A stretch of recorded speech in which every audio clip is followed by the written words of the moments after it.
What is going on, everyone? Welcome back to TTP Sports, and I wanted to get this video out last night, wasn't really able to, so I'm doing it right now, getting it out better late than never, and talking about this Sixers win over the Utah Jazz last night. I know with the Sixers content hasn't been the best consistency, but I want to get more consistent on it, even though I keep saying that, but it's going to be consistent once the All-Star break passes, so don't worry about that for people that are subscribed to this channel. So, just last night's game in general, it was odd. It was really odd.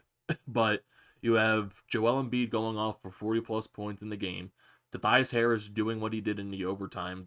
Ben Simmons putting up a defensive clinic, especially late in the game as well. And then you get the whole debacle with Donovan Mitchell getting 2 technicals and getting tossed out of the game. And then whatever, all the stuff that he said in his post-game presser. So that's another standpoint in itself. I understand why he has that much frustration, and we can get to that like closer towards the end of this video. But just this game, like I said, this game felt really odd. It did, because there were a lot of moments in the game where it felt like the Jazz were going to run away with it. It definitely did. But somehow the Sixers still managed to creep back into this game. They still managed to hang around. And then they came up clutch late in the game when you have Joel Embiid taking that step back three-pointer with 5 seconds left in the fourth quarter. And then you get, like I said, Tobias Harris going off in the overtime for 11 points. It was basically the Tobias Harris show in overtime. And then Ben Simmons with his defensive clinic. And even though at the beginning of the game, the bench really wasn't the best, I guess, showcase on the court, but later in the game, the bench was actually doing something, I would say, positive, at least, because I know everyone with the this rotation with the bench, it's not everyone's favorite, which I could really understand that standpoint as well.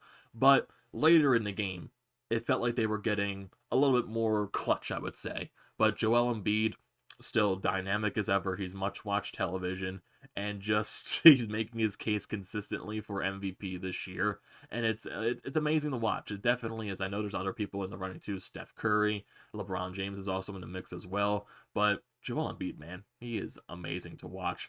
And honestly, it's just feeling casual at this point to where he's dropping 40 plus a night, 30 plus a night, even sometimes reaching the 50-point mark.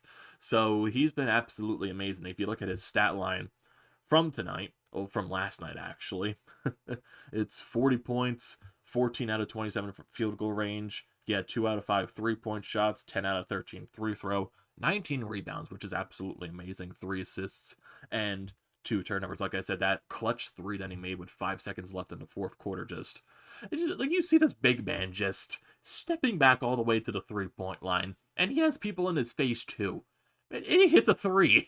I'm like, just what? And the Jazz were doing everything possible to prevent the 3-pointer. And you got Joel Embiid, out of all people, just stepping back, popping a 3, and it goes in. It's just like, this man cannot be stopped. He is absolutely amazing, Joel Embiid is. Like I said, he is much watched television. And just going to Tobias Harris as well.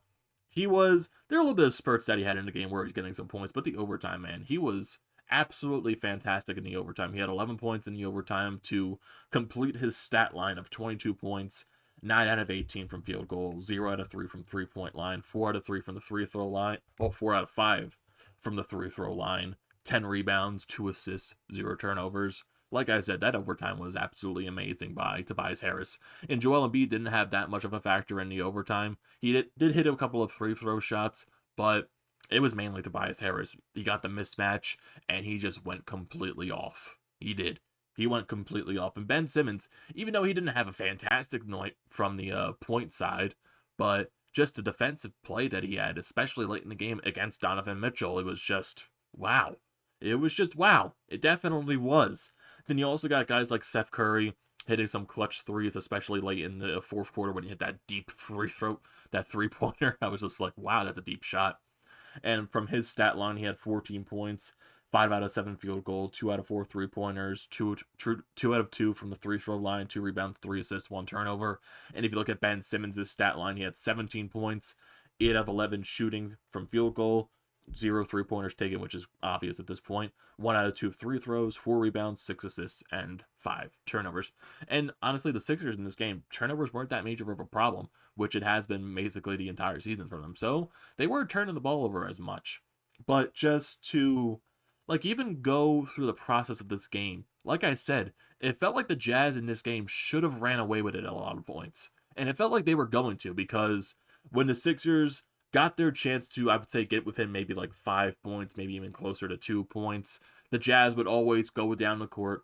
They would hit that three, and they would go on a run of their own.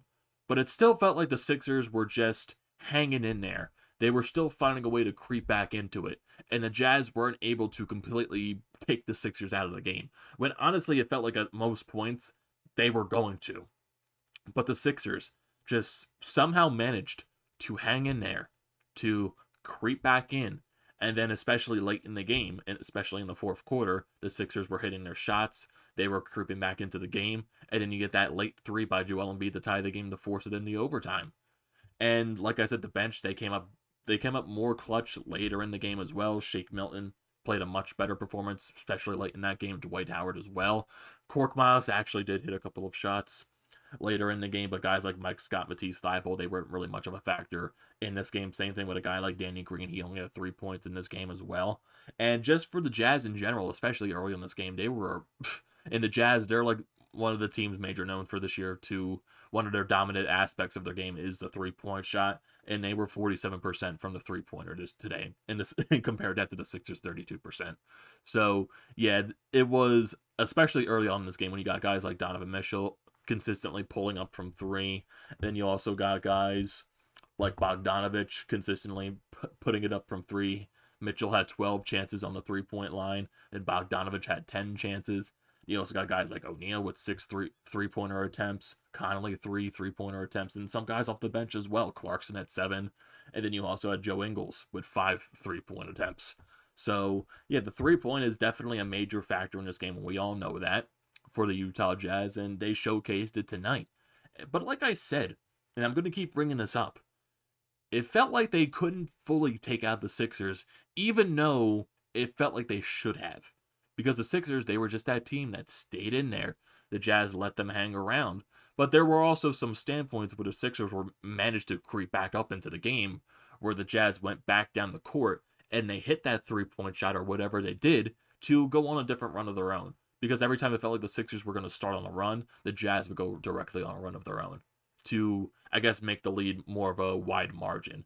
But then the Sixers, they prevented that more as the game got closer to the end. They prevented those runs from the Jazz more, and they managed to tie the game. And the Sixers, they went on that big run in the overtime, specifically with Tobias Harris, and it just was an impressive showcase in general. Like I said, can't give much credit to Tobias Harris. Well, can't give as many credit, because his overtime was just absolutely fantastic. It definitely was. And for him to miss the past few games with the knee contusion and to come in this game, even though he wasn't that much of a factor throughout the 4 quarters, that overtime was something special from him. It definitely was.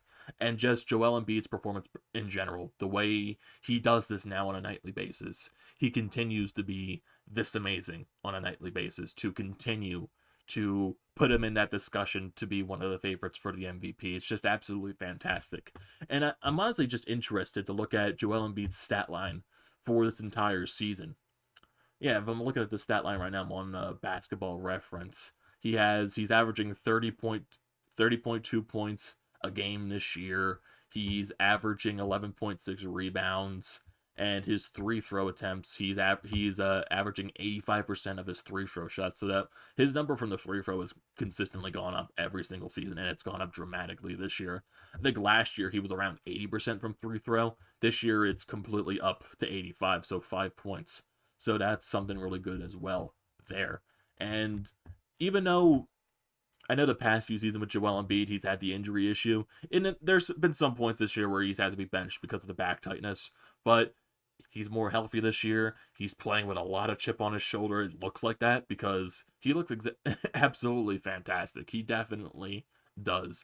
And last game was basically more of the same from Joel Embiid. He was just absolutely fantastic. And he continues to put that resume out there to be one of the favorites for the MVP this year.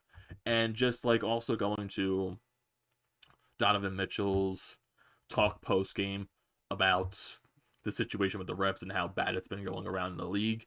And I can definitely understand that standpoint, because you also had a couple nights ago with the Phoenix Suns and the Los Angeles Lakers. Yeah, Devin Booker getting tossed out of the game with a couple of technical fouls. So, and he also brought up this thing where he honestly thought that the Jazz had this game won, where I guess you could make that argument, but I guess in the stat line it showed that the Sixers won this game. But I can understand his frustration to where it feels like sometimes the refs do control the pace of the game at some points. I can definitely understand that. And the refs definitely do have that issue where I guess they get too whistle happy, they get too trigger happy to make that call.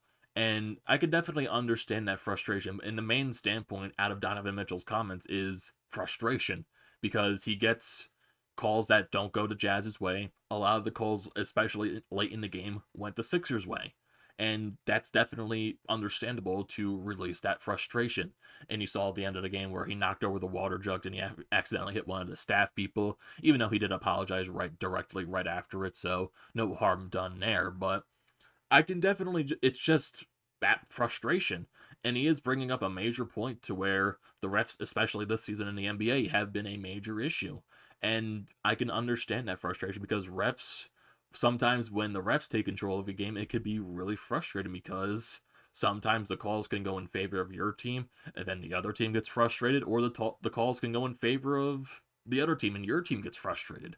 So I can definitely understand that standpoint from Donovan Mitchell to be frustrated because he gets the two technical fouls late in the game because the calls didn't go his way, and he gets tossed from it. So I can understand that frustration entirely. But the Sixers, they got a really impressive win when sometimes at points in this game where it felt like they were going to be completely out of it. Joel Embiid was amazing as ever. Tobias Harris put up a clinic in the overtime, and Ben Simmons put up a defensive clinic, especially late in the game. So I want to hear your guys' thoughts on this game. And like I said, I'm going to be more consistent with the Sixers videos once the All-Star break is over and the Sixers come back. I'm going to try to balance impressively because we got like Flyers and Sixers playing once every night. Then you also got the Phillies coming back in spring training. So definitely expect a lot more recaps from Sixers, from Phillies when their season gets underway. Like for the Phillies, maybe I'll do like once a week videos since it's spring training, but then once you get to the actual season starting, that's when you just start getting into more of the Phillies videos.